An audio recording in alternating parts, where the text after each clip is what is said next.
तो रूस और यूक्रेन के युद्ध से जुड़ी खबरों को अब विस्तार से जान लेते हैं। एबीपी न्यूज लगातार आप तक बिना रुके रूस और यूक्रेन के बीच चल रहे इस युद्ध की हर खबर पहुंचा रहा है और अभी तक की बड़ी बातें सबसे पहले मैं आपको बता देती हूँ। इस वक्त की जो बड़ी बातें सामने आ रही है जरा उन पर नजर डालिए। हमले का आज तीसरा दिन है और यूक्रेन पर हमला लगातार तेज हो रहा है रशिया की तरफ से। राजधानी कीव हमारे कब्जे में है। फिलहाल यूक्रेन ने यह दावा किया है कि कीव रशिया के कब्जे में नहीं गया है। वहीं अगर बात करें यूएनएससी की तो वहां भारत वोटिंग से दूर रहा। निंदा प्रस्ताव जारी किया गया था रशिया के खिलाफ, लेकिन उसमें भारत ने हिस्सा नहीं लिया। दिल्ली में आज कैबिनेट कमेटी ऑन सिक्योरिटी की बैठक है और उसकी जो बड़ी बैठक होगी उसकी जो तमाम अपडेट्स आएंगी वो भी हम लगातार आप तक लाते रहेंगे। साथ ही आज भारत से 3 विमान यूक्रेन के लिए रवाना हो रहे हैं और पड़ोसी देशों में भी जाएंगे, क्योंकि वहां जो लोग फंसे हैं, जो भारतीय फंसे हैं, उन्हें निकालना अब बिल्कुल हो गया है। आपको ये 3 तस्वीरें हम दिखा रहे हैं। जंग के तीसरे दिन यूक्रेन पर रूस के हमले और तेज हो गए हैं। तबाही के बीच यूक्रेन के कई हिस्सों में लोग बंकरों में छुपे हैं, उसकी भी तस्वीरें लगातार सामने आ रही हैं। लोगों के लिए शेल्टर होम बनाए गए हैं और उसमें बड़ी तादाद में लोग छुपे हुए हैं। इस बीच यूक्रेन के खैरसन रीजन में रूस के टैंक सड़कों पर दौड़ रहे हैं। वो तस्वीर भी आप देख सकते हैं। यूक्रेन संकट के बीच भारत के सामने वहां फंसे हुए भारतीयों को सुरक्षित घर लाने की चुनौती है और एयर इंडिया का एक विमान ब्यूकारेस्ट रवाना हो चुका है। ब्यूकारेस्ट हंगरी की राजधानी है। पड़ोसी देशों में एयर इंडिया अपने विमान भेज रहा है और वहां तक सड़क मार्ग के जरिए भारतीयों को लाया जा रहा है और उसके बाद उनकी भारत वापसी सुनिश्चित की जा रही है। तो लगातार जो तमाम अपडेट्स आ रही हैं रूस और यूक्रेन के बीच छिड़े इस युद्ध की, वो हम आप तक पहुंचा रहे हैं। रोमानिया बॉर्डर की ये तस्वीरें देखिए। यहां पर लगातार ट्रैफिक की भी खबरें आ रही हैं, क्योंकि भारी तादाद में सभी देश जिनके नागरिक फंसे हुए हैं यूक्रेन में, वो कोशिश कर रहे हैं कि रोमानिया बॉर्डर के जरिए उन्हें पहले तो सुरक्षित एरिया में लेके आया जाए। और ये सैटेलाइट तस्वीरें हैं रोमानिया बॉर्डर को दर्शाती हुई। वहां देखिए भारी तादाद में आपको दिखेगा कि ट्रैफिक जैम भी लगा हुआ है, क्योंकि लोग सड़क मार्ग से रोमानिया में घुसने की कोशिश कर रहे हैं और वहां से फिर वो अपने अपने देश की फ्लाइट पकड़ रहे हैं। भारत ने भी यही रास्ता अपनाया है, क्योंकि यूक्रेन में इस वक्त किसी भी विमान को उतारना असंभव स्थिति हो गई है। तो पड़ोसी राज्यों के, पड़ोसी मुल्कों के जरिए ही लोगों को वहां से सुरक्षित निकाला जा रहा है। सैटेलाइट इमेजेस आप देखिए रोमानिया बॉर्डर की। यहां पर लगातार जाम लगा हुआ है, लोग निकलने की कोशिश कर रहे हैं और हर तरह की कोशिश हो रही है कि सुरक्षित अपने नागरिकों को हर देश निकाल ले। तो हमारे साथ यूक्रेन की राजधानी कीव से भी जो अपडेट आएगी वो हम आप तक पहुंचाएंगे। लेकिन रोमानिया बॉर्डर पे इस वक्त क्या स्थिति है और लगातार वहां पे क्या आ रहा है, ये ग्राफिक्स के जरिए हम आपको बताते हैं। देखिए यूएनएससी में, यानी कि यूनाइटेड नेशन सिक्योरिटी काउंसिल में रूस के खिलाफ निंदा प्रस्ताव उतारा गया था। अब उसमें किन देशों ने वोट किया और कौन से देश वोट से दूर रहे। सबसे बड़ी बात यह है कि भारत, चीन और यूएई, ये 3 देश हैं जिन्होंने अपना वोट नहीं डाला। लेकिन जिन देशों ने यूएनएससी के इस प्रस्ताव के पक्ष में अपना वोट डाला उसमें अमेरिका शामिल है, ब्राजील, मेक्सिको और गाना, गबोन जैसे देश भी शामिल हैं। फ्रांस ने भी इनके पक्ष में अपना वोट डाला है। आयरलैंड कह लीजिए, नॉर्वे कह लीजिए, लगभग 11 देशों ने इस पक्ष में वोट डाला। लेकिन भारत अभी भी न्यूट्रल स्टैंड लेकर चल रहा है। भारत ने चीन और यूएई की तरह अपना वोट नहीं डाला। तो अब हम सीधा चलते हैं यूक्रेन की राजधानी कीव, जहां से मेरे सहयोगी प्रणय उपाध्याय हमारे साथ जुड़ रहे हैं। साथ ही रक्षा विशेषज्ञ कर्नल दानवीर और पूर्व राजनयिक विवेक काटजू भी जुड़ गए हैं हमारे साथ। तो सबसे पहले प्रणय, मैं आपसे ग्राउंड जीरो की अपडेट लेना चाहती हूँ। आज सुबह की क्या खबर है? यूक्रेन और रशिया के बीच युद्ध का तीसरा दिन और लगता है कि हमला लगातार बढ़ ही रहा है। बातचीत के जरिए जो रास्ता निकालने की कोशिश हो रही थी वो किसी तरफ जा नहीं रही है इस वक्त। देखिए, यूक्रेन की तस्वीर अगर मैं आपको दिखाऊं प्रीति, तो आप अंदाज़ा लगा सकती हैं। हम 3 दिन से लगातार लाइव में अलग अलग मौक़ों पे मिलते रहे हैं और 3 दिन पहले 24 तारीख की तस्वीर ये थी कि हम बाहर खड़े होकर आराम से लाइव दे पा नहीं जा पा रहे थे। लेकिन आज हम रेस्ट्रिक्ट हैं, कमरे के अंदर हैं, क्योंकि बाहर की स्थिति ठीक नहीं है। कोई वाहन नहीं है यहाँ पर, कोई नज़र नहीं आ रहा है। लगातार धमाकों की आवाज़ तेज़ होती चली जा रही है और कुछ ऐसी सेहरी सी तस्वीर फिलहाल कीव की नज़र आती है।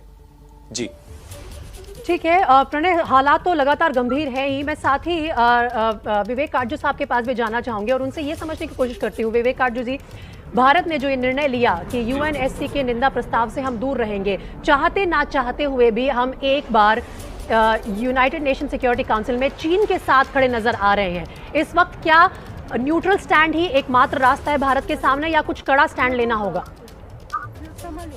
न्यूट्रल स्टैंड तो हमने लिया है, लेकिन जो हमारा स्टैंड था अभी तक और जो कल स्टेटमेंट आई भारत की न्यूट्रल स्टैंड लेने के बाद, यानी वोट से हमने गुरेज किया, हम वोट नहीं देंगे, उसमें बहुत परिवर्तन है। पहले हम कहते थे कि हर राज्य के जो सामरिक हित हैं उनको देखना चाहिए और राष्ट्रों, इसका तात्पर्य हर देश लगा रहा था कि भारत रूस की तरफ झुक रहा है। इस बार जो हमारा एक्सप्लेनेशन ऑफ वोट है या हमारी स्टेटमेंट थी, उसमें हमने इसका जिक्र नहीं किया। उसके अलावा हमने ये भी कहा कि हर देश की जो भूमि है या जिसको सॉवरेनिटी और टेरिटोरियल इंटेग्रिटी का उल्लंघन नहीं करना चाहिए, सबको उसकी इज्जत करनी चाहिए।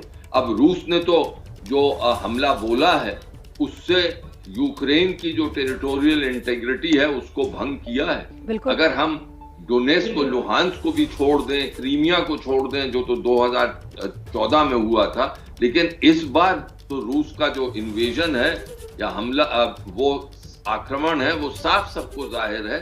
तो इसलिए न्यूट्रल स्टैंड तो लिया है, लेकिन मुझे लगता है कि अमेरिका और यूरोप के देशों से हमारी बहुत एक वार्ता चल रही है। हमारे विदेश मंत्री उनके विदेश मंत्रियों से बात कर रहे हैं, तो उन्होंने कुछ न कुछ तो हम पर ये दबाव डाला है कि जो पहले की जो भारत का जो स्टैंड था और जो अब है, जो रूस की तरफ पहले झुकता था, वो तो अब नहीं रह सकता, और हमने उस एडजस्टमेंट की है। तो ये जो न्यूट्रल स्टैंड आप कह रही हैं, उसके पीछे की जो सिचुएशन है उस पर भी नजर डालनी जरूरी। विवेक काटजू जी, देखिए उसके पीछे की जो डिप्लोमेसी चल रही है वो एक अलग लेवल पर अपने आप चल रही है, लेकिन बोलते हैं ना कि ऑप्टिक्स, तस्वीरों के माध्यम से जो सामने आ रहा है वो भी एक पूरी कहानी बयां करता है। ऐसे नाजुक समय में न्यूट्रल स्टैंड लेना, जो कि काफी वर्षों से भारत की फॉरेन पॉलिसी रही है, वो अपनी जगह है, लेकिन दूसरी तरफ जब जिस तरह से हालात गंभीर हो रहे हैं और पुतिन बोल रहे हैं कि मैं बातचीत करूंगा लेकिन अपनी शर्तों पर बात करूंगा, क्या ऐसे समय में एक ग्लोबल लीडर जो देश अपने आप को समझता है उसके सामने ये बड़ी चुनौती नहीं है कि वो भी एक कड़ा स्टैंड ले, अपने आप को ग्लोबल लीडर दरअसल उस वक्त प्रूव करना बहुत जरूरी है, साबित करे? देखिए, ग्लोबल लीडर का तात्पर्य ये नहीं कि अपने सामरिक हित, अपने राष्ट्रीय हितों को त्यागा जाए। हमारे जो हित हैं रूस में, रक्षा संबंध है रूस के साथ, वो बहुत ही जरूरी है हमारे हितों के लिए। फौजी सामग्री हम उनसे खरीदते हैं, ये दुनिया जानती। तो हर देश जब ऐसे मौकों में स्टैंड लेता है तो वो भावनाओं के आधार पे नहीं लेता, वो अपने हितों के आधार पे लेता है। हाँ, हमने अपने स्टैंड में तब्दीली की है और उसको हम ही नहीं, अमेरिका और यूरोप के देश भी रिकॉग्नाइज करेंगे।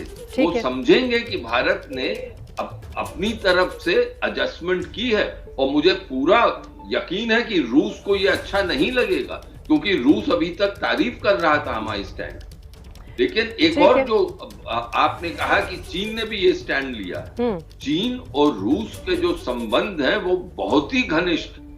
तो अगर चीन ने भी ये स्टैंड लिया है, एब्सटेन किया है, तो उसका तात्पर्य यही है कि जो रूस ने जो कदम उठाया यूक्रेन पर आक्रमण कर, रूस के हित थे, वो वाजिब थे, और हम पहले कहते भी थे, चीन कहता था।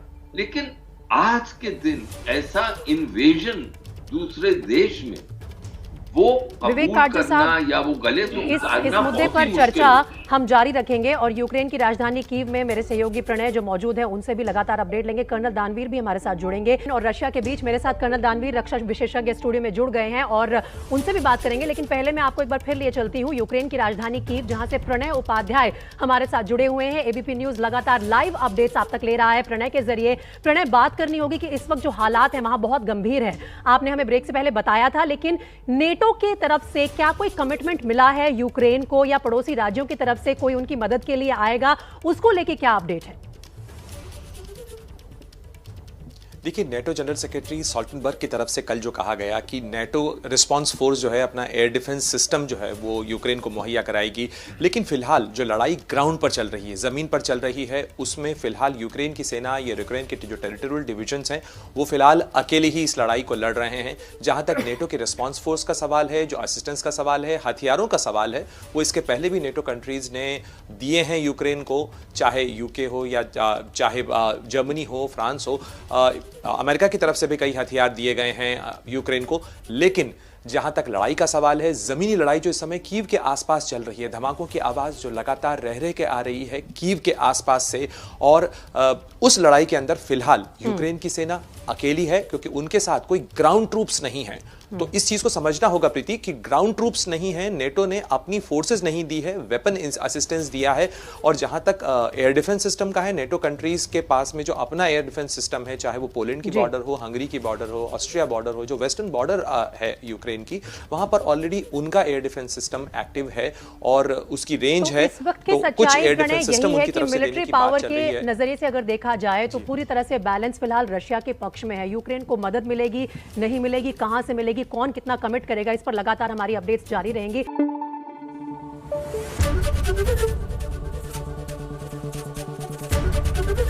एबीपी न्यूज आपको रखे आगे।